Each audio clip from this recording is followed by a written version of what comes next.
আমরা officially 2026-এর first week শেষ করতে চলেছি অ্যান্ড প্রথম 2 উইকে যে পরিমাণ ক্রেজি ঘটনা শুরু হলো, আমার মনে হয় যে there is something very awful is can happen in this year. Like আমি সাধারণত একজন অপটিমিস্টিক মানুষ, অতটা প্যাসিমিস্টিক চিন্তা করি না, বাট তবুও 2026-এর শুরুতে, একেবারে শুরুতেই president Trump as in United states of America অন্য আরেকটা কান্ট্রি বা ভেনিজুয়েলার উপরে হামলা করে ভেনিজুয়েলার সরাসরি প্রেসিডেন্টকে ধরে নিয়ে আসে। তারপর এখন কিউবার সাথে যুদ্ধ হওয়ার সম্ভাবনা রয়েছে। তাছাড়া আমরা দেখতে পাচ্ছি ইরানে ম্যাসিভ একটা প্রোটেস্ট চলতেছে। Some sources say like 62 people have been already died. এই যে মাত্র 3-4 দিন আগেই আমেরিকান আইস একটা মহিলাকে সরাসরি গুলি করে মেরে ফেললো আর কি। সো মানে আইস তো আগে মানুষকে ধরে নিয়ে যেত আর কি, অথবা দেশে পাঠাই দিত, এখন সরাসরি গুলি করে মারা শুরু করছে আর কি। So like it's it's a crazy escalation. আমার মনে হয় যে সাধারণত এমনটাই হয় যখন কোনো ডিপলি নার্সিসিস্টিক পার্সন যদি প্রেসিডেন্ট হয়, সাধারণত এমনটাই হয়। কারণ হচ্ছে যে এটা মানে একটা ভয়ানক ডাইকটমি আছে, অথবা একটা ভয়ানক মানে প্যারাডক্স আছে। কারণ মানুষ একটা ডিক্টেটর বা নার্সিসিস্টিক প্রেসিডেন্টকে যত বেশি রেজিস্ট করে, তত বেশি মানুষ নিজের উপরে বিপদ ডেকে আনে। এটা কীভাবে? সেটা হচ্ছে যে নার্সিসিস্টরা সাধারণত তাদের একটা ডিপ সেন্স অফ শেম থাকে। তারা লাইফে সাধারণত একটা ফলস সেলফ থাকে উপরে, যে প্রেসিডেন্ট হোয়াট এভার বড় একটা টাইটেল থাকে তাদের লাইফে। অ্যান্ড অলসো তাদের গোপন আরেকটা লাইফ থাকে, যেখানে তারা মানে তাদের নিজেদের শেমটাকে করতে পারে না, মানে ফেস করতে পারে না।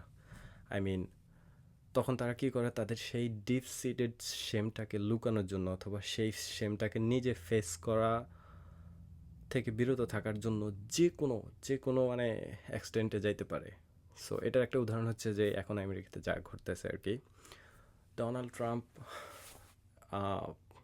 যখন প্রায় এক্সপোজ হয়ে যাচ্ছিল এপস্টিন ফাইলে, তার যেসব আকাম কুকাম আছে সেগুলো যখন ফাঁস হয়ে যাচ্ছিল, ঠিক সেই মুহূর্তে আমার ধারণা মতে, কারণ সে এখন আর কিছু তো করার নাই, সে প্রেসিডেন্ট হিসেবে যত কিছুই করতেছিল, জনগণের অ্যাটেনশন সেখান থেকে সরাতে পারতেছিল না। সে কী করলো, সে মানে ভেনেজুয়েলাতে আক্রমণ করে বসলো আর কি।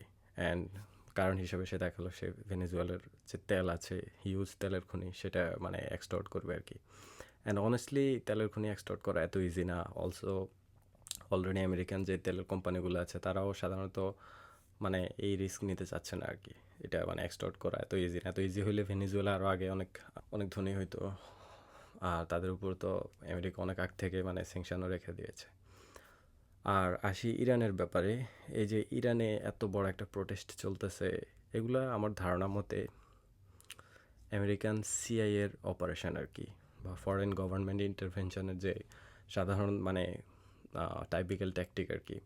দেশের জনগণের মধ্যে বা সোশ্যাল মিডিয়ার মধ্যে প্রপাগান্ডা ছড়াই দেওয়া, বটের মাধ্যমে, বিভিন্ন বট ফার্মিংয়ের মাধ্যমে, যেমন ইন্ডিয়া থেকে বট আউটসোর্স করে বিভিন্ন কমেন্ট সেকশনে যত সব মানে অ্যান্টি ন্যাশনালিস্ট বা প্রো ন্যাশনালিস্ট রেটরিকগুলো মানে পুশ করে দিয়েই মানুষের সেন্টিমেন্ট চেঞ্জ করে দেয়া, এটা চলতেছে ইরানে।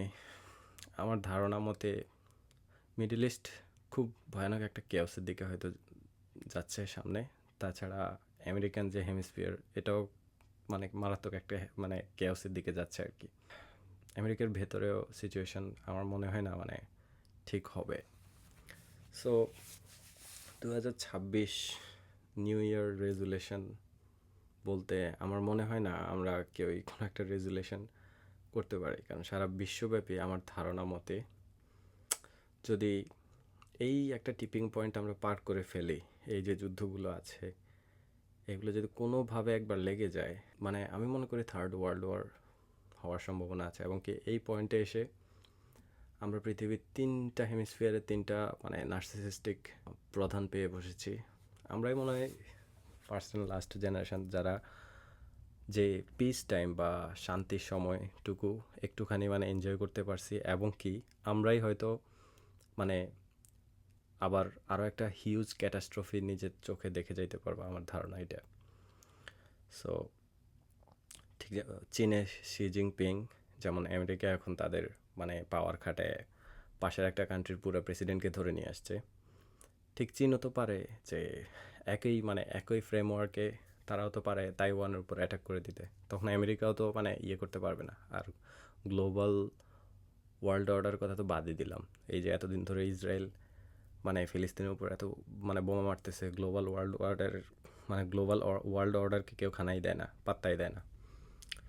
সো চীন যদি তাইওয়ানের উপর অ্যাটাক করে দেয়, আর রইল ইরানে যদি গভর্নমেন্টটা টপল হয়ে যায়, তাহলে মিডল ইস্ট পুরাই আমার মনে হয় ইসরায়েলের ম্যানিপুলেশনের শিকার হয়ে যাবে অলরেডি। কারণ একমাত্র ইসরায়েলকে রেজিস্ট করতেছে এখন মিডল ইস্টে সোকল মিলিটারি পাওয়ার একটাই কান্ট্রি, সেটা হচ্ছে ইরান। ইরানেও এখন আমি মনে করি যে সিআইএর একটা অপারেশন চলতেছে অলরেডি।